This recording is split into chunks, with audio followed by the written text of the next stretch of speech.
Hello everyone and welcome to day of bus. और आज के हम करने वाले deployment of a React app on to the K3s cluster. So जैसे कि आपने पिछली वीडियो में देखा कि आप अपना खुद का सिंगल नोड क्लस्टर कैसे बना सकते हो यूजिंग द K3s, जो कि एक लाइट वेट वर्जन है ऑफ कुबरनेटिस।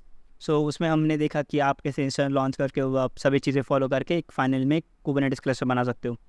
तो आज की वीडियो हम करने क्या वाले हैं कि आज की वीडियो में एक मेरे पास एक रिएक्ट ऐप है, उसे हम करेंगे deploy on to the Kubernetes cluster. अगर आप बिगनर हो, आपको ज़्यादा कुछ पता नहीं, तब भी आप इस वीडियो को देखिए और एंड में आप अपना खुद का एप्लीकेशन भी यहाँ पर डिप्लॉय कर सकते हैं। तो चलिए स्टार्ट करते हैं। तो सबसे पहले हम कर लेंगे एक्सेस टू दी क्लस्टर। तो यहाँ पर हमारा जो क्लस्टर है हम उसे सिलेक्ट कर लेंगे और यहाँ पर हम करेंगे कनेक्ट और यहाँ पर जो एग्जाम्पल है हम उसे कर लेंगे कॉपी और यहाँ पर मेरा टर्मिनल में हम इसे कर देंगे पेस्ट। तो यहाँ पर हम SSH कर चुके हैं। तो सबसे पहले हम कुछ चीज़ें चेक कर लेंगे, जैसे कि अगर आपको डिप्लॉयमेंट चेक करनी है तो आपको पता होगा command sudo kubectl and get deployment. अगर आप इस कमांड को टाइप करोगे तो उसके बाद आपको यहाँ पर कोई भी रिसोर्सेस नहीं मिलेंगे, क्योंकि हमने अभी तक कुछ भी यहाँ पर डिप्लॉयमेंट किया नहीं है। सेम चीज़ हम यहाँ पर ट्राई कर लेंगे सर्विस के लिए kubectl गेट SPC और यहाँ पर अभी सिर्फ एक ही सर्विस अवेलेबल है जो कि कुबरनेटिस की है, जो कि क्लस्टर टाइप है। तो फिलहाल के लिए यहाँ पर अभी कोई भी डिप्लॉयमेंट नहीं है। तो मैं आपको फाइल्स दिखाता हूँ।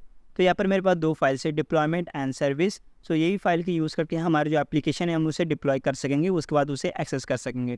सबसे पहले हम जान लेते हैं डिप्लॉयमेंट फाइल में एक्चुअली में है क्या। सो सबसे पहले आता है API वर्जन, उसके बाद काइंड जो कि है डिप्लॉयमेंट का ऑफकोर्स। सो मेटाडेटा जो हमारे नाम रहेगा हमारे एप्लीकेशन का, जो कि है टिक-टैक-टो। उसके बाद स्पेक्स, उसके बाद रेप्लिका सेट, क्योंकि जो कंटेनर रहने वाले। सो रेप्लिका सेट मीन्स जो आप यहाँ पर डिप्लॉयमेंट करोगे उसके बाद आपकी इमेज रहेगी। ओके, सो उस इमेज के कितने कॉपीज है, तो यहाँ पर हमारी इमेज के 2 रेप्लिकाज रहेंगे। उसके बाद अगर आप ध्यान से देखोगे तो यहाँ पर टेम्पलेट मेटाडेटा और एंड में है स्पेक्स, जिसमें हमारे कंटेनर्स का नाम जो कि है टिक-टैक-टो ऐप। उसके बाद इमेज का नाम जो कि है रोहित मराठे / टिक-टैक-टो एंड कोलन लेटेस्ट, जो कि मैंने पब्लिश की है डॉकर हब से, और जो इमेज है वो एक्चुअली पुल हो रही है फ्रॉम द डॉकर हब। और उसी के साथ साथ जो कंटेनर का पोर्ट है 3000, विच मीन जो हमारी इमेज जो हम रन करने वाले उसका एक्चुअल पोर्ट क्या रहने वाला है, वो पोर्ट रहने वाला है 3000। उसके बाद हमारे जो सर्विस फाइल है उसे भी देख लेते हैं, API वर्जन। उसके बाद जो काइंड रहने वाला है वो सर्विस। उसके बाद मेटाडेटा जो कि सेम यहाँ पर मैच होना चाहिए, इसी वजह से metadata from over here to here. Then labels. उसके बाद स्पेक्स में अगर देखोगे यहाँ पर टाइप नोट पोर्ट है। उसके बाद पोर्ट्स, उसके बाद फिर से एक पोर्ट्स जो कि 3000, target port, note port and selector. तो आपको इसके बारे में हम आगे आके बात करेंगे और एक्चुअली हम कैसे एक्सेस करेंगे वो भी हम देखेंगे। तो चलिए स्टार्ट करते हैं डिप्लॉयमेंट की प्रोसेस। तो आपको आ जाना है फिर से टर्मिनल के अंदर, और यहाँ पर अगर आप सब चीज़ें एक बार क्लियर कर देता हूँ मैं, यहाँ पर आप ls करोगे लिस्ट कमांड से, तो यहाँ पर अभी कोई भी फाइल्स या फिर कोई चीज़ें अवेलेबल नहीं है। तो आपको आ जाना है फिर से यहाँ पर, और सबसे पहले हम कर लेंगे इसे कॉपी deployment.yml की फ़ाइल को, या फिर हम बाद में भी कर सकते हैं। तो चलो फिर पे सबसे पहले तो हम फाइल बना लेंगे। तो आपको एक सिंपल कमांड यहाँ पर टाइप करनी है sudo, उसके बाद आपको टाइप करना है nano। अगर आप चाहो तो पहले टच भी कर सकते हो, बट हम डायरेक्टली सीधा nano यूज़ कर लेंगे। उसके बाद deployment.yml और या फिर YML भी दे सकते हो। उसके बाद हम कर देंगे एंटर, और यहाँ से हमारी जो deployment.yml की फाइल है हम उसे कर लेंगे कॉपी और यहाँ पर कर देंगे हम पेस्ट। उसके बाद आपको कर देना है सेव करने के लिए आपको यूज़ करना है Ctrl+S for save this file and Ctrl+X आपको एग्जिट होने में फ्रॉम दी nano। डिप्लॉयमेंट की फ़ाइल अगर आप ls करोगे तो यहाँ पर आ चुकी होगी। अगर हम कैट करेंगे deployment.yml फाइल को तो यहाँ पर हमारी फाइल है। Okay, so now it's time to do something for the service file. तो sudo nano service.yml और यहाँ से हम कर लेंगे सर्विस फाइल को भी कॉपी हो जाने के बाद यहाँ से हम कर देंगे पेस्ट। उसके बाद फिर से Ctrl+S for save this file and Ctrl+X for exit from the nano editor. तो यहाँ पर हमारे जो दोनों फाइल से आ चुकी है, दोनों फाइल से रेडी हो गए। अब हम करेंगे इसे डिप्लॉय। सो डिप्लॉय करने के लिए बहुत सिंपल कमांड है sudo kubectl, उसके बाद अप्लाई, उसके बाद -f जो कि फाइल का नेम रहेगा वो। सो हमारी फाइल का नेम क्या है, सबसे पहले हम करेंगे deployment.yml फाइल को।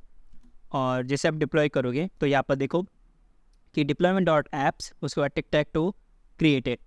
अगर उसके बाद अगर आप एक कमांड रन करोगे kubectl get deployment, तो यहाँ पर हमारा जो एप्लीकेशन है अभी रेडी स्टेज में, मतलब यहाँ पर हमारा जो अभी ऐप है अभी करंट रनिंग में नहीं है। तो कुछ टाइम के बाद आपके ये दोनों एप्लीकेशन यहाँ पर रनिंग स्टेट में आ जाएंगे। कुछ मिनट वेट करने के बाद यहाँ पर हमारा जो ऐप है अभी रनिंग स्टेट में है। अगर आप चाहो तो पोर्ट्स को भी वेरीफाई कर सकते हो, जैसे कि kubectl गेट पोर्ट्स, और यहाँ पर हमारे दोनों पोर्ट्स यहाँ पर रनिंग स्टेट में हैं। उसके बाद हम करेंगे फाइनली डिप्लॉय सर्विस फाइल को। सो यहाँ पर हमारी दिस क्लियर, तो क्या ओके वाई दिस हैपनिंग या। सो यहाँ पर हमारी जो सर्विस फाइल है अब हम करेंगे इसे डिप्लॉय। तो सर्विस फाइल जो कि हमारी मेन फाइल है हमारे एप्लीकेशन को एक्सेस करने के लिए, तो सबसे पहले हम उसे डिप्लॉय कर लेंगे, उसके बाद देखेंगे हम एक्सेस कैसे करेंगे हमारे एप्लीकेशन को।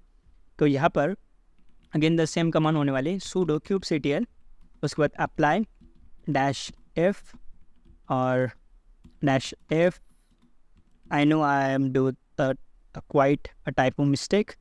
सो यहाँ पर service.yml, और जैसे हम इसे करेंगे ये वाली हमारी जो सर्विस वो भी क्रिएट हो चुकी है। एक बार इसे भी वेरीफाई कर लेंगे sudo kubectl, उसके बाद गेट svc या फिर सर्विस, दोनों सेम चीज़ हैं। तो जैसे आप इस वाले कमांड को रन करोगे sudo kubectl गेट svc, तो यहाँ पर आपके जो ऐप का नाम है यहाँ पर आ चुका होगा tic-tac-toe, उसके बाद टाइप नोटपोर्ट, उसके बाद cluster IP action IP none, उसके बाद पोर्ट 3000:30,007/TCP। सो उसका क्या मीनिंग है। तो सबसे पहले हम जान लेते कि एक्चुअली में आप कुबरनेटिस के अंदर एप्लीकेशन कैसे एक्सेस करते हो। तो यहाँ पर मेनली 4 वेज होते हैं। सबसे पहले आता है लोड बैलेंसर टाइप, उसके बाद आता है node port, and there is no serialization, so इसमें कन्फ्यूज मत होना। So load balancer, node port, cluster IP and the DNS1। सो आप DNS से भी उसे एक्सेस कर सकोगे, विच मीन्स आप डोमेन नेम के साथ भी उसे एक्सेस कर सकोगे। तो यहाँ पर मेन चार यहाँ पर वेज हैं। जो फर्स्ट वेज है जो कि लोड बैलेंसर, वो मेनली यूज़ होता है कि अगर आपके पास मल्टीपल यहाँ पर नोड्स हो, अगर आपके पास एक मास्टर नोड हो, आप उसके बाद साथ साथ वर्कर नोड्स भी हो, तभी आप लोड बैलेंस को इसे यूज़ करते हो। तो सिंगल अगर आपके पास क्लस्टर हो सिंगल नोड का, तो उसे आप एक्सेस नहीं कर सकोगे। सो उसके बाद DNS का जो कि हमने यहाँ पर यूज़ नहीं किया है। उसके बाद आता है node port and the cluster IP। So node port में अगर आप ध्यान से देखोगे तो यहाँ पर जो हमारा टाइप है, तो हम जो हमारा जो एप्लीकेशन है उसका टाइप है नोड पोर्ट। तो एक बार आपको फिर से एक बार सर्विस फाइल दिखा देता हूँ। तो सर्विस फाइल से पहले मैं आपको बता देता हूँ कि आपको जो डिप्लॉयमेंट है जो हमने एप्लीकेशन का किया है वो पोर्ट 3000 के ऊपर रन होता है। क्लियर। सो हमारा जो कंटेंट का पोर्ट है वो 3000 है। अगर आप सर्विस फाइल में ध्यान से देखोगे तो जब हमने स्पेक्स के अंदर यहाँ पर टाइप लिखा है जो कि हम एक्सपोज करने वाले हैं हमारे एप्लीकेशन को यूजिंग द नोड पोर्ट, अगर हम देखोगे कि यहाँ पर पोर्ट्स है, उसके बाद हमने पोर्ट्स दिया है 3000 और टारगेट पोर्ट इज़ 3000, बट हमारा जो नोड पोर्ट है वो है 30,007। सो इसका क्या मीनिंग है। तो अगर आप यहाँ पर गूगल करोगे, सो नोड पोर्ट रेंज, तो जो नोड पोर्ट रहता है अगर आपको आपके एप्लीकेशन को एक्सपोज करना है, सो नोड पोर्ट की रेंज स्टार्ट होती है फ्रॉम 30,000 टू 32,767। सो ये रेंज के अंदर आप अपने पोर्ट्स को यहाँ पर एक्सपोज करते हो, नोड पोर्ट्स को। सो हमारा करंट देखा जाए जो हमारा एप्लीकेशन है हमने उसे एक्सपोज किया है टू दी 30,007 पोर्ट के अंदर। ओके। सो इसी पोर्ट के अंदर जो हमारा एक्चुअल एप्लीकेशन वो रन हो रहा है ऑन द पोर्ट 30,007। अगर आप यहाँ पर भी देखोगे सेम चीज़ है, जो हमारा एप्लीकेशन है अभी 3000:30,007 के ऊपर, विच मीन जो हमारा एप्लीकेशन है वो 3000 एक्चुअली है। उसके बाद हम उसे मैप कर चुके हैं हमारे 30,007 पोर्ट के ऊपर। सो हम एक्सेस कैसे कर सकेंगे, हम करेंगे access using the 30,007। So I hope आपको पता चल चुका होगा कि आपको जो एप्लीकेशन है किससे एक्सपोज हुआ है और हम कैसे इसे एक्सेस कर सकेंगे। तो सबसे पहले हमको चले जाना EC2 इंस्टेंस के ऊपर। तो आपको यहाँ पर ग्रैब कर लेने हैं पब्लिक IP एड्रेस। यहाँ पर आपको सिलेक्ट करके यहाँ पर डिटेल्स के अंदर आपको जो पब्लिक IP एड्रेस रहेगा आप उसे एक्सेस कर सकेंगे। So let me grab that one. तो यहाँ पर हम कर देंगे इसे पेस्ट, और यहाँ पर पेस्ट हो जाने के बाद आपको यूज़ करना है कोलन, और जो हमारा नोड पोर्ट का पोर्ट है वो यहाँ से हम कर लेंगे इसे कॉपी और यहाँ से कर देंगे पेस्ट। जैसे आप एंटर करोगे तो आप एक चीज़ नोटिस करोगे, जो हमारा जो टैब है वो कंटिन्यूसली यहाँ पर रीलोड हो रहा है। तो अगर आप यहाँ पर बेसिक्स पता होगे तो AWS को आपको पता होगा कि यहाँ पर एक चीज़ मिसिंग है जो कि है SG, which means security group. So यहाँ पर जैसे मैंने बताया कि यहाँ पर जो नोड पोर्ट की रेंज स्टार्ट होती है, तो स्टार्ट होती है 30,000 से लेके 32,000 समथिंग करके। ओके, सो इस रेंज के अंदर हमारा एप्लीकेशन हमने एक्सपोज किया है। अगर हम यहाँ पर इंस्टेंस के ऊपर जाएंगे और इसके बाद आपको चले जाना सिक्योरिटी के अंदर, और अगर आप ध्यान से देखोगे जो हमारा इनबाउंड रूल है अभी करंटली है 443, 22 and 80। So HTTPS, SSH and HTTPS, sorry HTTP, SSH and HTTPS। सो इसके लिए हमारा जो इनबाउंड रूल है हमने ऐड किया है, बट फिलहाल के लिए हमको एक्सेस करना है हमारे एप्लीकेशन को। सो उस केस में हमको ऐड करनी पड़ेंगे ये वाली रेंज 30,000 से लेके 32,000 समथिंग। तो उसके लिए आपको करना है इसे कॉपी और आपको चले जाना है फिर से इंस्टेंस के अंदर। तो यहाँ पर हमारा SG है सिक्योरिटी ग्रुप, तो आपको इसे कर लेना ओपन।